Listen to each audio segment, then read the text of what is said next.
coming into this game versus Grambling, I thought, we prepared our girls to come out and play extremely tough because we knew that Grambling wasn't going to lay down. We knew that this wasn't going to be an easy game, and so we tried to get our girls prepared as best we could. I thought we came out to a very slow start initially, but our players came out. We made some adjustments. We did some things defensively that we haven't done all season, and I think our girls adjusted well, and we were able to put up some pressure against Grambling and score the ball around the basket. So I'm extremely proud of our effort. We have a lot of places we got to get better at. We shot 11% from the three-point line. We have to get a lot better at that. How big was kind of switching to the full court press second half that really seemed to mess them up?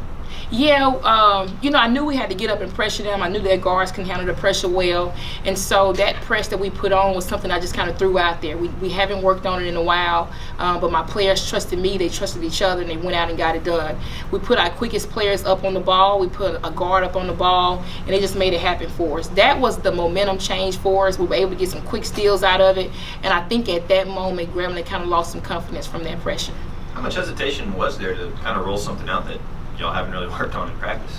Well, I told my team we have to make adjustments. I told them today in shoot around, be ready for the unexpected, because we have to make adjustments. Teams are going to be really good. They're going to come out and press us a lot. They're going to come out and throw different things at us to get a win. We got to be ready to make adjustments on our end. And I had told them before the game, we're going to do some pressing. We're going to do some pressing and play some zone. We did both this game.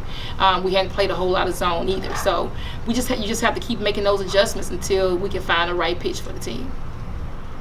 Coach, talk about Amisha Williams. She kind of got off to a slow start in the first half, but the last 4 minutes of that game, she really took over. Talk about her play in the fourth quarter. Amisha, I thought she played a lot tougher, and that's the thing we're trying to get her to do: play tough and play through the contact. If she can play tough, play through the contact, and demand the boards, we have a good presence on the inside. And I thought that was one thing that she did in the fourth quarter for us. You saw her punching down on inside on the block. I was a little worried she's gonna get a charge call, but I was kind of happy because if she get a charge, that means she's playing tough. And so she was able to pull that out for us, and it helped us down the stretch. Dayzsha, what was your mentality throughout the game? Y'all kind of got off to a slow start, but down early. What was your mentality throughout the game for your team, for yourself as well as your teammates?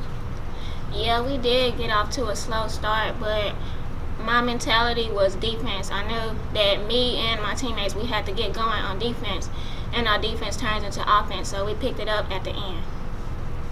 Dayzsha, what was that 2-minute spurt at the end of the game like? Yeah, Coach, she told me I had to get going, and I knew that it was a close game. I knew I had to get something going so we could finish the game out, and we did it. So, yeah. Any more questions? Yeah, Coach, I know they talk about, they say great teams finish strong. I mean, the way y'all closed that out, I think went from a 2-point game to a 13-point game in a matter of a minute and a half. I mean, what's that like watching from the sidelines? It was so exciting. I was doing jumping jacks on the inside, because I finally see my team come alive, and that's what you hope for in the first quarter. That's what you hope for, that they start the game with that type of energy. But nevertheless, they say it's not about the start, it's about the finish, and people that say that are the people who have slow starts. And so that's okay. I told the team I'd rather start slow and finish strong than to start strong and finish slow. So I'm really proud of them. That energy that they had in the last 2 or 3 minutes was electrifying. And I just hope that we can take that into our next game, because we're going to need that energy from the beginning. I'm sure you would like to kind of have these games, decided not as late. But how important is it? I mean, that's 2 of the last 3 games now have been decided within the final 2 minutes. How big is that, going forward, that your team is able to close those games out? Well, it puts a lot of pressure on us. Physical wise, because we have another game on Monday, but this is our bye week, so we won't play this Monday. But when you play a tough game like that on Saturday, it takes Sunday to recuperate and not really get too much preparation in for that Monday game. So your Monday game, you're going to start off slow because you put so much into Saturday. So it's so important for us to have great starts, bring players off the bench to play, and that way people can reserve their legs and reserve their energy for a tougher game on Monday. But I mean, how big is it just the fact that your team sees that it can win those games where it comes down to, basket or set? It's huge because for me as a coach, my head is like I'm scratching my head. I'm like, what's going on? And our player walked beside me. Hey, coach, we got this. We got this. You know. And so you get that reassurance. But as a coach, I want to see you walk what you're talking. And so for them to come alive like that is making me a believer. You know, it's making me more excited. But nevertheless, I still want to have better starts. Give a brief preview of Valley week from today. Going to Valley is going to be a really tough game. Valley plays extremely hard. They are scrappy, and they always give us great competition when we go there.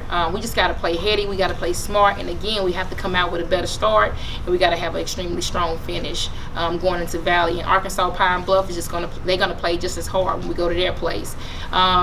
Everybody is going to play us hard. I mean, we have a target on our back that grows every game, and now that we're 7-0, you know, everybody want to give us that first loss. A loss for us to a team would be like them winning the championship game, and we can't give anybody that glory. So we have to play hard, we have to stay heady, we have to stay smart, and we have to play together.